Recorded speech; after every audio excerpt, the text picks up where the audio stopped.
Hey guys, we're talking Deadpool today, and I'm specifically going to do a comparison against Mezco and Hasbro, as these are basically two premium figures, or at least this is their premium maximum line. And I know the costumes are different. This is technically the movie version, and this is a more comic book version, but I don't really feel like Deadpool's ever had a very specific costume that's like his classic costume. It's always a version of red and black, and they kind of move around where the parts are. So with that in mind, I think this is going to be a fair comparison. We'll take a look at the box, we'll take a look at the accessories, articulation, all the above. So stick around and we'll get right into it. Here are the two boxes, and starting with the Mezco one, it is cool to see some art on here, and there is kind of companion art for the Wolverine figure that's coming out from Mezco later on as well.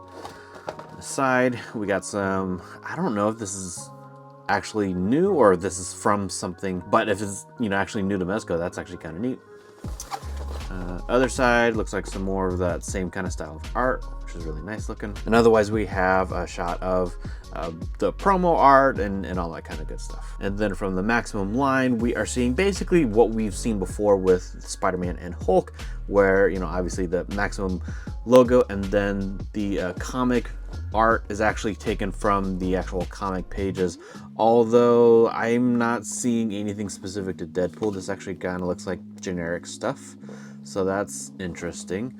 Otherwise, a shot of the figure, another shot of the figure, and another shot of the figure. So definitely, I would say both are nice in their own ways, but if you're an inbox collector, I would say the Legends one looks better in the sense that, you know, the whole point is to kind of see the figure itself. And while the art is cool, right, I mean, we are still collecting the figure. So kind of a mixed bag for me, because if you really wanted just the art, you could probably buy the box just from somebody for way less than, you know, buying the whole figure. Anyway, let's open these guys up. So here's the Mezco and the Legends unboxed, and first we're just going to look at the accessories. So starting with the Mezco, let's look at the hands specifically. And as you can see on him, he already has a pair of fists. He's got a pair of grabbing hands, and then kind of similar, but these are more neutral hands right here, almost reaching hands. Got a pair of gripping hands. These are probably going to be for the katanas and the knives. And then we've got another set of gripping hands, and these ones are going to be for the guns. And so, you know, you've got a trigger finger there, and no reason that you can't use these with the katanas as well if you really wanted to, but that's not necessarily what they're designed for. Here's a pair of fists that are already holding the little, the baby knife that he has in the movie. I don't know what the official term for this type of knife is, but there isn't a separate one of these loose. So really that's the only way to have it if that's what you're looking to have. Then we've got a single pointing finger, right side. And then we have another gripping hand, and this one I believe is probably for the mug that he comes with. And here's the mug, which I believe is a callback to a John Candy film, and there's also currently a documentary about John Candy out now with the same title. And then finally a thumbs up. Now for all of those hands, we have a variety of weapons. He comes with 3 of these knives, but there's really only one place on the physical body to holster one, so these other 2 are basically just loose. Now what's kind of interesting is that he does come with 2 of each of these gun magazine clips, and the problem though is that, like, there's nowhere to actually put them. There's nowhere on his body to actually holster these either. So I guess it's more for, like, if you're posing him to show that he's like reloading the gun that he's holding in the moment. This one actually does come out, so that's cool. So you could actually have an action pose of him actually reloading this. So that's cool. And he actually does come with 2 of these ones. And so he's got the 2 magazines here and then the 2 additional magazines. But then with his regular firearm, I'm not sure if that comes out. So let's take a look. And it does. Okay, so that's cool. So both sets of his guns actually do have additional magazines that both come out. So that's actually a nice touch. And what's also kind of cool is that if you can see this on the bottom, he has his own little Deadpool logo. So that's really cool. I like that nice little detail. The gun itself actually has a nice amount of detail too, as far as like the mold goes. We have a little red dot right there. I'm not quite sure what that indicates. I am a little bit disappointed though that we don't have the gold ones that he has later on in the film. And at least with these ones, you can actually holster them into his sides on each side, which is nice, and I do like that. I think it looks really nice. He of course comes with a pair of katanas. And of course he's got the base plate stand, and as typical Mezco fashion, the foot peg can come out so that you can swap it out with one of these stands to allow him to be in a jumping, flying position. But continuing on with our accessories, for those guns, he actually does have 4 total effect accessories for those guns. So 2 of them actually have like bullets on the end, and then the other 2 are just more generic, not having bullets coming out of them. But nice pieces to have. And we also get Dogpool, so there you go. I do have a little white thing in there. I'm not quite sure what that is. That is kind of a bummer because the goggles aren't really removable for me to get at. So I might try going in with something to see if I can kind of get that out of the way, but we'll see. Otherwise, that's a pretty good likeness. It was definitely a very ugly dog, and they did a really good job replicating that. It unfortunately doesn't really have any articulation, so if that's what you're looking for, then you'll have to look elsewhere. But otherwise, the details of the dog are pretty good. Really well done there. Deadpool logo right there as well. Fun accessory. And there is one more set of accessories. We have other eyes, but I'll get more to that as we look at the design of the figure. Now looking at our Hasbro Legends Deadpool, and I totally understand that this is the comic book version and this is the movie version. However, this is the most expensive version of Deadpool that you can get from Hasbro, and this is of course a premium figure from Mezco. So I feel like if you're already willing to spend 50 bucks on a Legend, then you might be willing to spend about 100 or a little bit over 100 for the Mezco, depending on all the things that I'm going over in this video.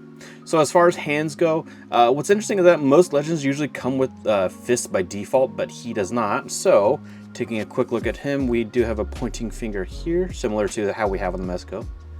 And then on the other side, we have a peace hand, which is unique to this one relative to the Mezco. Although I'm pretty sure that we have other peace hands on other Deadpools, at least one maybe. Otherwise, he definitely does come with a pair of fists and also a pair of gripping hands, going to be for those katanas and or knife. We have the gripping hands for the guns with those trigger fingers. We have a second pointing finger and then a thumbs up. We also actually get several more accessories on this Deadpool than we do on the Mezco one. And so we have a little stick of dynamite, and then we have a burrito for him.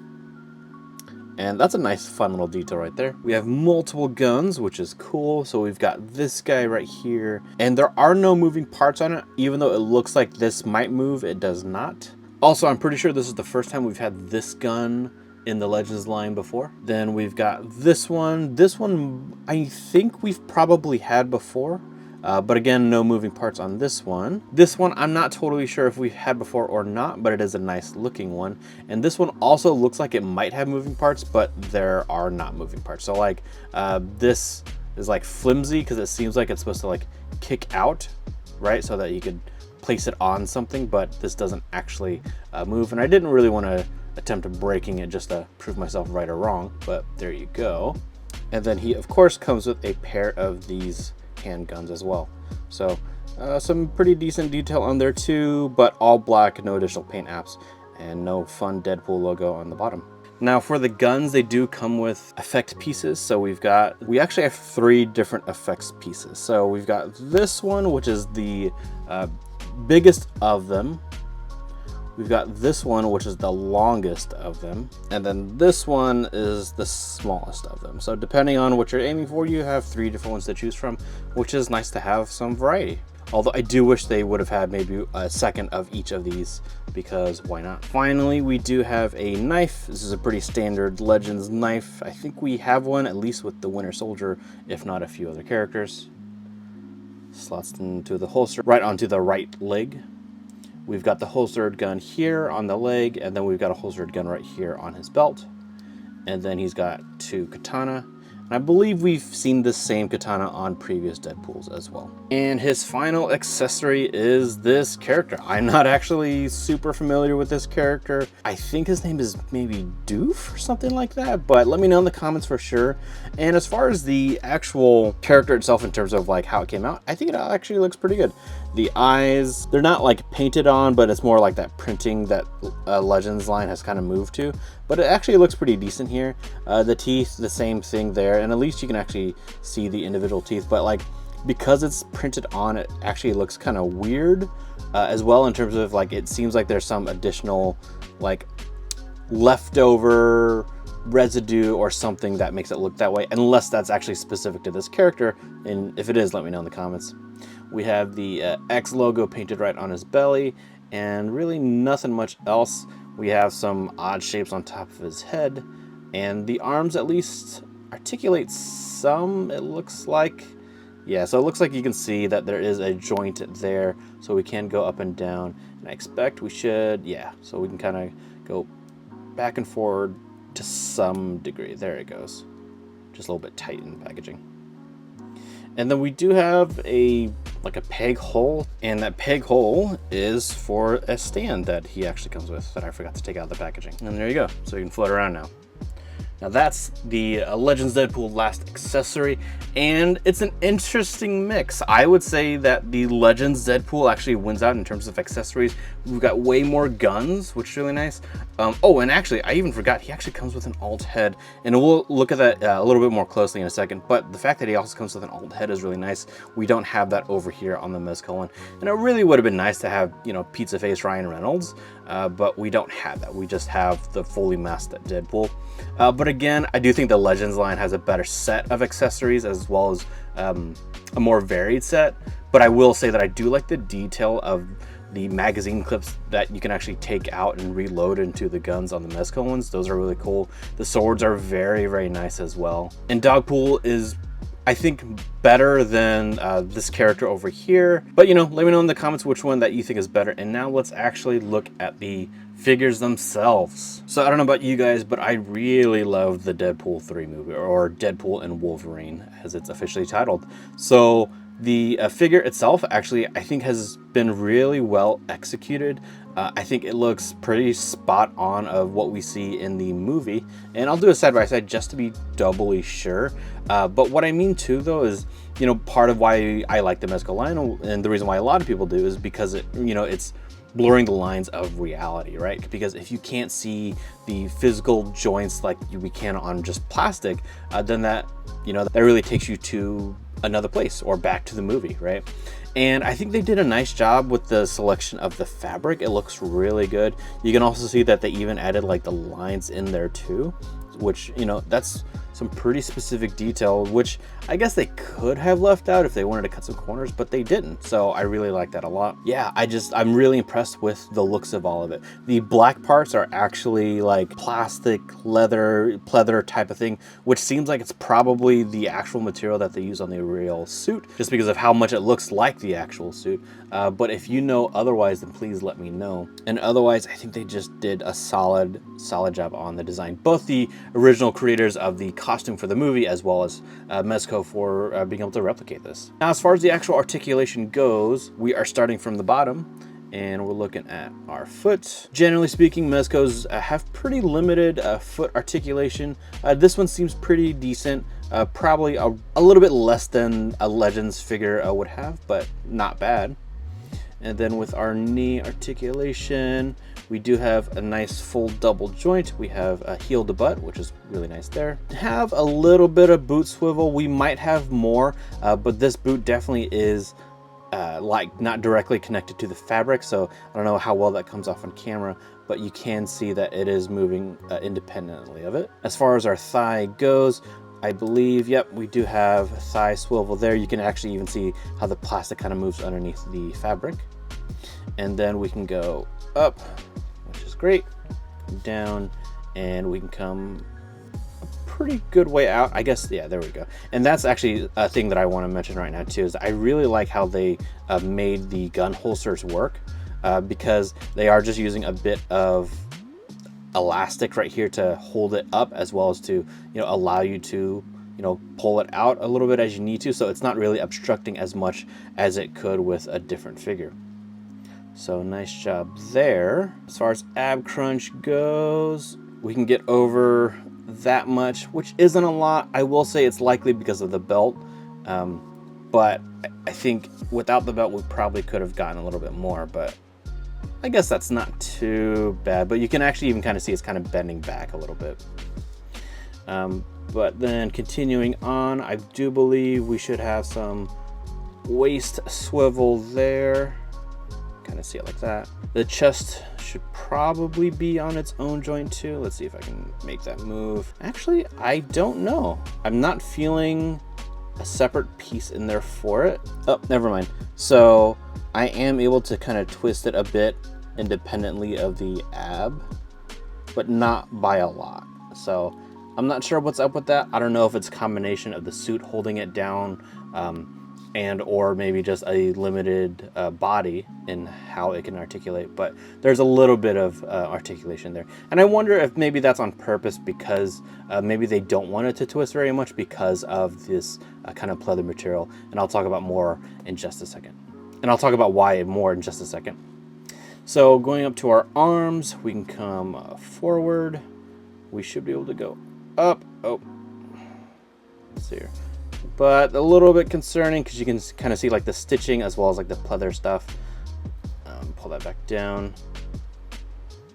Maybe if you adjust the fabric a bunch as you articulate it, then it's probably fine. But something that you'll want to be careful of if you are trying to go the whole way up. But I'm not going to mess with that too much right here. As far as our elbow articulation, we have wrist to shoulder, so a double joint there. And pretty standard hand articulation. That's on a ball joint as well as on a, I don't even know what to call that, but that's swiveling as well. We are at the neck, and with our neck, I do believe you can kind of see how like the fabric goes in a little bit if I articulate it. So we have articulation at the base of the neck as well as at the base of the head. So that's a pretty standard ball one right there, and because he doesn't have any hair or anything, nothing to obstruct that articulation. And that's pretty much it. So out of the packaging, the katana holder was already attached, so I did not attach that at all. I'm assuming that can probably be taken out, but I don't know if it can just be taken out with force or if it's actually like glued in. Just now for me trying to pull on it, it's not feeling like it's getting loose at all. So your mileage may vary. Probably start with some hot water if you're going to try to pull that out.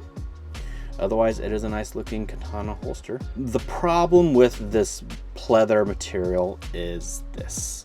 This is a huge bummer to me. This happens because of articulation, because as you can see, it kind of pulls apart as I'm pressing this down, which sucks. And I mean, at least it's on top, so you know you're not going to see it as much, and depending on your other poses, it'll disappear entirely. That's really the worst of it. I have a little bit on both sides as well. This one's also kind of being like that, but to me, I'm not super bothered by that. I mean, I am obviously somewhat bothered by it. I'm not gonna downplay that a whole bunch, but overall, I really like how this figure's come out. It's just a great looking figure, very well executed, and going to be a lot of fun to pose. And actually, we also still need to talk about the head. So one of the things that I really like about this figure is how they're doing the head. And so while he doesn't come with an alternate head with other expressions, we can still definitely change up his expressions. So we have a set of eyes, and so we have 3 total sets of matching eyes, and then an additional left and right eye that have other kind of looks to them. So let's see how all those look right now. So this is the default head, and as far as pulling it off, it's really just as simple as like just trying to get your fingernail in there a bit and pulling it off. There's no official tool or anything like that as far as I know, because it's just held in with a magnet. And here's the first alternate eye set. So there are 2 of these eyes, so if you wanted to swap out both to this one, then you can. So this one's more of a squinting eye as opposed to our neutral one. And then I'm going to take out our other neutral one. And then this is the second set of eyes. So we have our squinting one, and then this one is actually a little bit more open than the neutral one. So I'm going to swap this one out for the neutral one. So here we are back to the neutral eye, and as you can see, this one is just a smidge bigger than this side is. Here is the next eye. This one does not have a matching eye to it, but looking at it, they look like they're both neutral anyway, so this one really just matches the neutrals. So I guess they should have done something different, unless this is a mistake and I'm not supposed to have this one, because I've got this one. This one's a super squinty eye. And let me swap this one out for the other squinty eye so you can get a comparison. And so you can see they look pretty close, but this one is still a little bit different from this one, enough that you can have some different expressions for Deadpool. And I think that's super fun. And now for our Hasbro Deadpool. And so this one doesn't look like a lot of the articulation has changed compared to the other ones, but that is part of what the Maximum line is about, is supposedly better articulation. So starting with the foot, we can come down and up, and we do have toe articulation, which is still, I would say, relatively new for the Hasbro line. There's still a lot of figures that don't have toe articulation. And also to say that this is a point for Legends compared to the Mezco that does not have toe articulation, if that's something that matters to you. We have a double jointed knee, but even still, looks like the muscles are so big that our heel doesn't get quite to butt as much as we can on the Mezco. We do have boot swivel, so that's nice to see there. We do have a thigh swivel, of course, nothing obstructing that. We can come up, and we can mostly come up, but part of the problem is that the gun and gun holster kind of get in the way of that articulation. So it's not too bad, but the further up you go, the more it kind of gets in the way. So it kind of depends. But as you can see, it is able to get up there a pretty good amount. So that's nice. As far as our waist goes, we don't have a waist swivel. That's gone. But we do have ab crunch. If I can do it. We have a very limited amount of ab crunch. I would say this is probably as far as the Mezco one goes as well. I think a part of that is a mix of the kind of the gun and the belt getting in the way again, as well as just the articulation of this particular body being a little more limited at the ab crunch. But I think some of that's probably made up with the chest articulation, because if I try to do it with both, then we have a kind of a semi bow in that form. And otherwise, this is on a ball, so you can move like that on both sides, which is, I would say, not super typical of the Legends line right now, but this seems like the direction that they're going in. Arm is going to be very standard, no fabric to get in the way like we do on the Mezco one. All the way around, come up, of course. We have a double joint, and again, big old muscles, so he can't go quite wrist to shoulder, but pretty close. We also have butterfly joints there, so we do get a bit more range of articulation, which is nice. It's actually kind of cool how far out that goes, because that could go for a cool gun pose. Bang, bang, bang. And then our head. So we do see the same kind of base of neck articulation, and then we have base of head articulation as well. Now again, we really need to take a look at the alternate head, because Mezco only comes with the one. So here's what we get with the Legends line. So with the default head, it's a very good, like serious, maybe angry Deadpool, which is great. But depending on what you're going for, you might also want a jokey Deadpool. And that's where this one comes into play. So he is unmasked though. So if you just wanted a head that had like the different expressioned eyes, then you're out of luck here. But if you do like having the exposed mouth, the pizza face, then this is really nice. It's pretty well executed. It's a nice smile in there. You can see that there is some molding for the teeth after all, although again, we have that kind of like printed on look rather than just fully painted, but otherwise a nicely executed head. And of course, here's a quick comparison of the Legends Deadpool for the MCU movie version compared to the Mezco one. And you can see that the Legends one is actually a little bit on the smaller side, both in terms of like scale and height. You can see that our Mezco one actually is a little more, I don't know, I guess kind of human proportions. And this one is definitely more, kind of more like a toy. if that makes sense, but maybe it doesn't, fine, whatever. In any case, the red on this is definitely really different than the Mezco one over here, and I want to say that the Mezco one probably is a much more accurate red to the movie, at least, compared to our Legends one over here. The other thing I do want to note too is that the mask and neck red are just a little bit darker than the rest of the costume. I don't know how well that comes off on camera, but in real life it is something that I can notice, but it doesn't bother me that much. I'd say as a Legends release, this is a really nice figure, a great number of accessories, and a pretty definitive Deadpool if you don't already have a Deadpool.